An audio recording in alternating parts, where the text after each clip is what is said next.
कैसे हैं आप सभी लोग। आशा है कि आप बहुत अच्छे होंगे। आज 28 मई और 28 मई साल 2024 के हरियाणा करंट अफेयर इस वीडियो में हम पढ़ने वाले हैं। सेशन की कर देते हैं शुरुआत हम लोग। स्टार IQ एप्लीकेशन पे आप मंजिल बैच को अवेल कर सकते हैं। हरियाणा पे कितने परसेंटेज का वोट परसेंटेज रहा था, मतलब इस बार कितने परसेंटेज मतदान हुआ है हरियाणा में।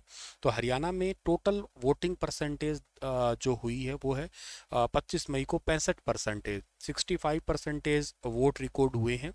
10 लोकसभा सीट और करनाल विधानसभा सीट, मतलब टोटल 11 कह सकते हो आप लोग।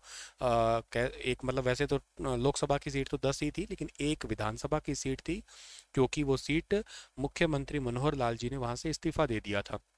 2024 के लिए आम चुनाव में लगभग 65% का वोटिंग हुआ है। अंबाला संसदीय क्षेत्र में 66.9, कुरुक्षेत्र में 66.2, फरीदाबाद में 59 और हिसार में 64 के आसपास, सोनीपत में 62.2, रोहतक में 64 और भिवानी महेंद्रगढ़ की जो सीट है उस पर 65.2, करनाल में 63.2% और गुरुग्राम सीट जो है ना उस पर 60.6%। 99 मतदान केंद्र थे जो पूरी तरीके से महिला कर्मचारियों के द्वारा संचालित किए गए थे। 71 मतदान केंद्र दिव्यांग जन के कर्मचारियों के द्वारा संचालित किए गए थे। तो ये इस बार का आंकड़ा रहा है साल 2024 के आम चुनाव जो हो गए हैं। अब तो आगे 5 सालों के बाद में ही होने हैं। 4 जून का इनका रिजल्ट आना बाकी है। एक चरण अभी बाकी है 1 जून को जो पूरा होगा कंप्लीट, और उसके बाद में मतलब अगले मंगलवार को रिजल्ट आ ही जाएगा। वैसे आपको क्या लगता है कि कौन सी पार्टी इस बार सरकार बना रही है। पावर ग्रिड को हाल ही में L&D क्षेत्र में तीसरी बार ATD बेस्ट अवार्ड 2024 प्राप्त हुआ है। पावर ग्रिड का मुख्यालय हरियाणा के किस जिले में है। तो पावर ग्रिड का मुख्यालय हरियाणा के कौन से जिले में। पावर ग्रिड कंपनी जो है ना इसका मुख्यालय हरियाणा के गुरुग्राम में है, यानी कि ऑप्शन नंबर सी जो है इस सवाल का हमारा वो बिल्कुल ठीक रहेगा। Power grid corporation of India limited, इसको अभी रिसेंटली जो है ना विद्युत मंत्रालय के तहत एक महारत्न केंद्रीय सार्वजनिक क्षेत्र उद्यम और एक रणनीतिक व्यावसायिक उपकरण के रूप में प्रतिभा विकास का लाभ उठाने के लिए एसोसिएशन फॉर टैलेंट डेवलपमेंट, जिसको ATD कहा करते हैं, इसके तरफ से ATD बेस्ट अवार्ड मिला। ये अवार्ड अमेरिका देता है, तो ये याद रखना आप लोग, अमेरिका की तरफ से ये अवार्ड से सम्मानित किया गया है। ये कंपनी का हेडक्वार्टर हरियाणा के गुरुग्राम में है, इसको जरूर याद रखना आप लोग। NTPC लिमिटेड पूर्व में नेशनल थर्मल पावर कॉरपोरेशन, एक महारत्न कंपनी और भारत की सबसे बड़ी पावर उपयोगिता कंपनी जो है ना, इसने विश्व स्तर पर तीसरी रैंक हासिल की है। सभी भारतीय कंपनियों में सबसे टॉप कंपनी है, दुनिया भर में तीसरे नंबर पे है। तीसरी बार ऐसा हुआ है कि पावर ग्रिड को ATD बेस्ट अवार्ड से सम्मानित किया गया। इससे पहले इसको ये अवार्ड मिला था साल 2021 में, फिर मिला 23 में, अब मिल गया 2024 का अवार्ड मिल गया इसको। ठीक है, मतलब इलेक्ट्रिसिटी को प्रॉपर तरीके से सही तरीके से मैनेज करने के चलते हुए NTPC पिछले 8 सालों में 7 बार ये अवार्ड जो है ना लेने वाली एकमात्र एक PSU कंपनी है, पब्लिक सेक्टर यूनिट वाली कंपनी है। Power grid corporation of India limited जो है ना, इसके अध्यक्ष और निदेशक का नाम क्या है, CMD है रविंद्र कुमार त्यागी, हेडक्वार्टर गुरुग्राम में है। भारत की सबसे बड़ी इलेक्ट्रिक पावर ट्रांसमिशन यूटिलिटी है और 1956 के तहत 23 अक्टूबर 1989 को इसको शामिल किया गया था कंपनी अधिनियम के तहत।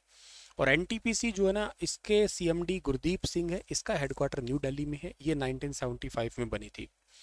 और अगर मैं बात करता हूँ तो हरियाणा के अंदर वैसे बिजली का जो मेन सोर्स है वो कौन सा है, वो थर्मल प्लांट के थ्रू ही है। जैसे कि सबसे पुराना थर्मल प्लांट मैंने आपको पहले भी पढ़ाया होगा कभी, कि वो है पानीपत का, है हरियाणा का सबसे पुराना। और पानीपत थर्मल प्लांट जो है ये कब बना था, ये बना था 1979 को, 1 नवंबर 1979 को बना था। और इसकी कैपेसिटी कितनी है, इसकी कैपेसिटी 1367.80 मेगावाट की इसकी कैपेसिटी है। एक हरियाणा के अंदर थर्मल प्लांट है हिसार का, ठीक है ना, हिसार। और हिसार का कौन सा थर्मल प्लांट है, राजीव गांधी थर्मल प्लांट है। राजीव गांधी थर्मल प्लांट है, ये खेदड़ के अंदर पड़ता है, ठीक है ना, हिसार के अंदर खेदड़ है, वहाँ पे ये स्थित है। और ये कब बना था सर, ये बना था साल 2010 के अंदर, 24 अगस्त साल 2010 को बना था ये। इसकी कैपेसिटी कितनी है, इसकी कैपेसिटी 1200 मेगावाट की है, इसकी कैपेसिटी 1200 मेगावाट की है। और इसके अंदर जितना भी कोयला वगैरह आता है ना, वो आता है उड़ीसा से आता है। उड़ीसा की एक कंपनी है, महानदी निगम लिमिटेड कंपनी है एक, ठीक है, महानदी कोल लिमिटेड कंपनी है, वहाँ से सारा का सारा यहाँ पे कोयला आता है आपका। Mahanadi coal field limited company है, वहाँ से सारा कोयला यहाँ पे आता है उड़ीसा से, ठीक है। और बहुत मेगा परियोजना के रूप में भी काम करता है ये वाला। इसके अलावा हरियाणा के अंदर एक है झज्जर जिले के अंदर, ठीक है ना, झज्जर जिले के अंदर है, झज्जर जिले वाला है, उसका क्या नाम है, उसका नाम है महात्मा गांधी थर्मल प्लांट है, Mahatma Gandhi thermal power plant है। और Mahatma Gandhi thermal power plant है, ये कब बना था, ये बना था साल 2012 के अंदर, साल 2012 में बना था, 19 जुलाई साल 2012 को बना था। इसकी कैपेसिटी कितनी है, इसकी कैपेसिटी 1320 मेगावाट की है, 1320 मेगावाट की कैपेसिटी है इसकी। एक हरियाणा के अंदर है यमुनानगर के अंदर, ठीक है ना, यमुनानगर में भी थर्मल प्लांट है। और यमुनानगर के अंदर जो थर्मल प्लांट है उसका नाम क्या है, उसका नाम है दीन बंधु छोटू राम, दीन बंधु थर्मल पावर प्लांट है, दीन बंधु थर्मल पावर प्लांट है। और ये साल 2008 के अंदर बना था, अप्रैल 2008 में बना था ये। इसकी कैपेसिटी 600 मेगावाट है, हालांकि इसमें एक और नई यूनिट लगी है। कोई मुझे कमेंट में बता सकता है यमुनानगर में एक नई यूनिट जो लगी है वो कितने मेगावाट की लगी है, मैंने पढ़ाया भी था। और ये बेसिकली रिलायंस इंडस्ट्रीज़ के अंडर काम करने वाली यूनिट है, पहली ऐसी योजना है जो किसी प्राइवेट कंपनी को सौंपी गई थी हरियाणा के अंदर। सो वेरी इंपॉर्टेंट है। हालांकि ये जो हिसार वाला है ये भी रिलायंस इंडस्ट्री के तहत काम करता है, पर ये दूसरा है, 2010 में हो गया ना, ये 2008 में ये वाली पहली थी आपकी। इसके अलावा हरियाणा के अंदर एक और भी है झज्जर जिले के अंदर ही, ठीक है ना, झज्जर जिले के अंदर एक और भी थर्मल प्लांट है और उसका नाम है इंदिरा गांधी, ठीक है ना, इंदिरा गांधी थर्मल प्लांट है। और इसकी कैपेसिटी बहुत ज़्यादा है एक्चुअली। ये कब बना था सर, ये तो बना था 2011 के अंदर, ठीक है ना, 4 मार्च 2011 को बना था। और इसकी कैपेसिटी है 1500 मेगावाट, ये काफ़ी बड़ा है, इस करके सबसे बड़ा थर्मल प्लांट के रूप में इसको हम लोग जाना करते हैं, ठीक है। तो ये थर्मल प्लांट है जो आप लोगों को ज़रूर याद रह लेनी चाहिए। हरियाणा के अंदर थर्मल प्लांट के अलावा अगर आप मुझसे पूछो कि कोई न्यूक्लियर प्लांट भी है क्या, तो हाँ, न्यूक्लियर प्लांट एक ही है हरियाणा के अंदर, और वो है गोरखपुर के अंदर है। गोरखपुर कहाँ पे सर, ये फतेहाबाद वाले गोरखपुर के अंदर है ये। इसकी कैपेसिटी कितनी है, इसमें 4 यूनिट है और एक यूनिट 700 मेगावाट की है, तो टोटल कितनी होगी 2800 मेगावाट। हालांकि ये स्टार्ट नहीं हुआ है, 2036 तक जो है ना ये स्टार्ट होगा, अभी ये स्टार्ट नहीं हुआ है। इसकी नींव कब रखी गई थी, इसकी नींव रखी गई थी जनवरी 2014 के अंदर। उस टाइम पे हमारे भारत के प्रधानमंत्री हुआ करते थे मनमोहन सिंह जी, उनके द्वारा इसकी नींव रखी गई थी, ठीक है। तो ये भी पॉइंट आप लोगों को याद रखना है।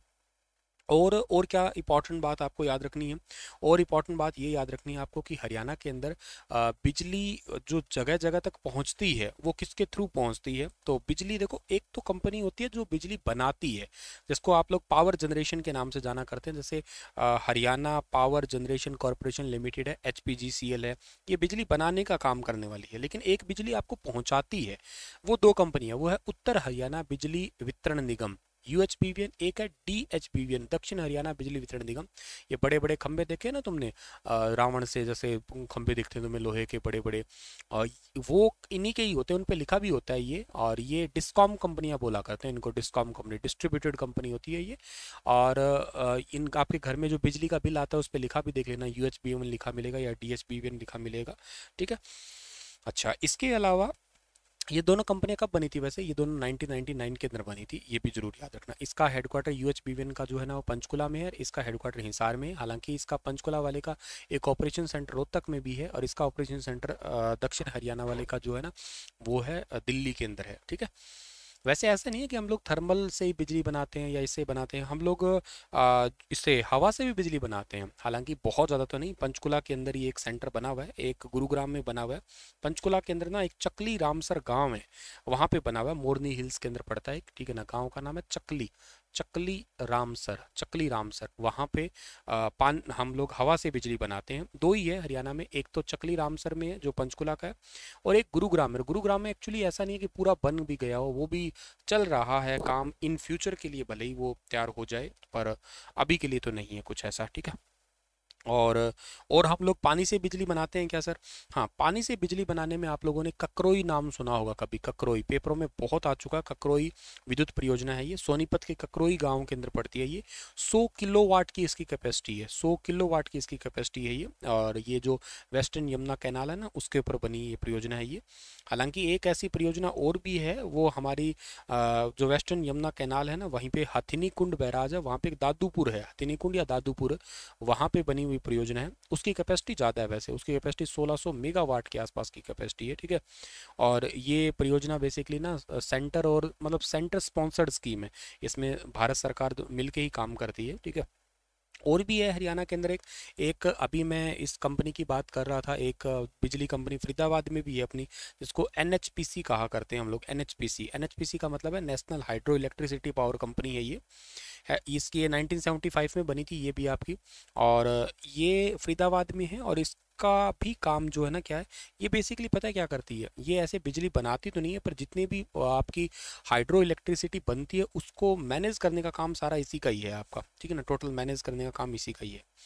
तो ये चीज़ें ज़रूर आप लोगों को याद करना। फरीदाबाद में वैसे एक ना वो गैस आधारित प्लांट भी है, ठीक है। चलो उसके बारे में बताओ, उसकी कैपेसिटी क्या है, कब बना था, आप भी बताओ मुझे कमेंट में उसके बारे में, ठीक है।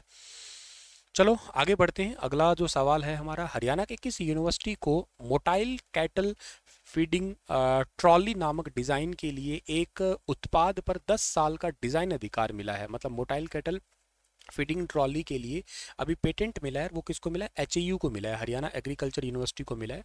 पशुपालन में महिलाओं को चारा डालने में सबसे ज़्यादा समस्या होती है, और इसी के लिए ऐसे कार्य को लिए एक उपयुक्त साधन की जरूरत है, और इसी के लिए एक मोटाइल कैटल फीडिंग ट्रॉली, पशु चारा ट्रॉली जिसको कह सकते हो, ये बनाई गई है। ये आयरन शीट और रबड़ से बनी हुई है। इसमें एक पहिया है, एक बैरो, और 2 स्टैंड और 2 हैंडल है, ताकि इसको लाना ले जाना आसान हो सके, वजन ज़्यादा लगे ना। इस ट्रॉली का इस्तेमाल हम चारा डालने के लिए के साथ साथ पशुओं को पानी पिलाने के लिए भी की जा सकता है। फीडिंग के लिए कि एक जगह से दूसरी जगह तक ले जाना भी बड़ा आसान है। तो इसका डिज़ाइन जो है ना, वो यूनिक बनाया गया, इसी करके जो है ना इसको पेटेंट मिला है। और इससे मांसपेशी और हड्डियों पे दबाव कम पड़ेगा महिलाओं के, उनको उनके समय की, उनकी ऊर्जा की सब बचत जो है ना वो होने वाली है। और भारतीय पेटेंट कार्यालय की ओर से डिज़ाइन प्रमाण पत्र को इस उत्पाद के लिए जो है ना, ये एक पेटेंट रजिस्ट्रेशन किया गया है अभी हाल ही में। और मोटाइल कैटल जो फीडिंग ट्रॉली का डिज़ाइन है, इस यूनिवर्सिटी के मानव संसाधन प्रबंधन निदेशक डॉक्टर मंजू मेहता की देखरेख में एक ये रिसर्चर है खुशबू, इनके द्वारा जो है ना वो किया गया है। इस यूनिवर्सिटी के आपको कुलपति का नाम बता देता हूँ, डॉक्टर BR कंबोज है। ये यूनिवर्सिटी कब बनी थी? फरवरी 1970 के अंदर बनी थी। पहले ये पंजाब एग्रीकल्चर यूनिवर्सिटी जो है ना, उसका एक पार्ट हुआ करती थी, याद रखना आप लोग। हरियाणा एग्रीकल्चर यूनिवर्सिटी हिसार के अंदर पड़ती है, ये भी याद रखना। अच्छा चलो, मुझे कमेंट में आप लोग ना एक सवाल और बताना कि हिसार की कौन कौन सी यूनिवर्सिटी हैं और उनकी स्थापना कब कब हुई थी। एक तो यूनिवर्सिटी मैंने बता दी, इसके अलावा भी कोई यूनिवर्सिटी है क्या, उनके बारे में बताना, और उनकी स्थापना कब हुई थी वो बताना। और के साथ में एक सवाल और है कि निम्नलिखित में से किस दशक में भारत की जनसंख्या में नकारात्मक वृद्धि देखी गई थी? वेरी इंपॉर्टेंट क्वेश्चन, एक पेपर में अभी रिसेंट आया था, तो करके मेरा मन किया मैं आपसे पूछ लूँ। बताना जरूर इस सवाल का आंसर, और हंसते मुस्कुराते रहना। और हाँ, जो बच्चा अभी ना early child care education ECCE, इसकी पोस्ट अभी जल्दी हरियाणा के अंदर नोटिफाई होगी, तो उसके कोर्स के लिए आप मुझसे पूछ सकते हो इसी व्हाट्सअप नंबर पे। अगर आप सीरियस हो तो कमेंट मत करना, चाहे पूछ लेना आप लोग, डायरेक्ट इसी व्हाट्सअप पे मैसेज कर देना। और ये एक एनटीटी है, वो कोर्स अलग होता है, ये 2 साल का कोर्स होता है एनटीटी, और ये है 1 साल का कोर्स होता है, ठीक है ना। तो पूछ सकते हैं इसके रिगार्डिंग। इन फ्यूचर के लिए न्यू एजुकेशन पॉलिसी के चलते हुए बहुत ज़्यादा ज़रूरत पड़ेगी, समय रहते आप इनको कंप्लीट कर लें, तो मैं तो सलाह दूंगा कि ठीक ही है। चलिए, thank you so much, Radhe Radhe.